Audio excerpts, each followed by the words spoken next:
5 শ্রেণীর লোকের সাথে কখনোই বন্ধুত্ব করবেন না। যদি করেন তাহলে মনে রাখবেন এরা আপনার দুনিয়া এবং আখিরাতকে বরবাদ করে ছাড়বে। নাম্বার 1 হচ্ছে যারা কথায় কথায় মিথ্যা কথা বলে তাদের সাথে কখনোই বন্ধুত্ব করবেন না, কারণ যারা মিথ্যাবাদী তাদের দ্বারা আপনি প্রতারিত হবেন। নাম্বার 2, কৃপণ ব্যক্তির সাথে কখনো বন্ধুত্ব করবেন না, কারণ কৃপণ ব্যক্তিরা নিজের স্বার্থের জন্য আপনার সঙ্গে বন্ধুত্ব বর্জন করে দিবে। নাম্বার 3 হচ্ছে ভীরু কাপুরুষ, এমন মানুষের সাথে কখনোই বন্ধুত্ব করবেন না, কারণ এরা বিপদে আপনার সঙ্গ ত্যাগ করে চলে যাবে, আপনাকে কোনো সহযোগিতা করবে না।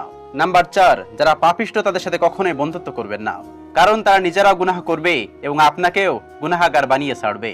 নাম্বার 5 হচ্ছে নির্বোধ ব্যক্তির সাথে কখনোই বন্ধুত্বে জড়াবেন না, কারণ এরা আপনার উপকার করতে গিয়ে অপকার করে বসবে, যা সে নিজেও বুঝতে পারবে না। সুতরাং বন্ধুত্ব করার আগে খুব সতর্ক থাকতে হবে।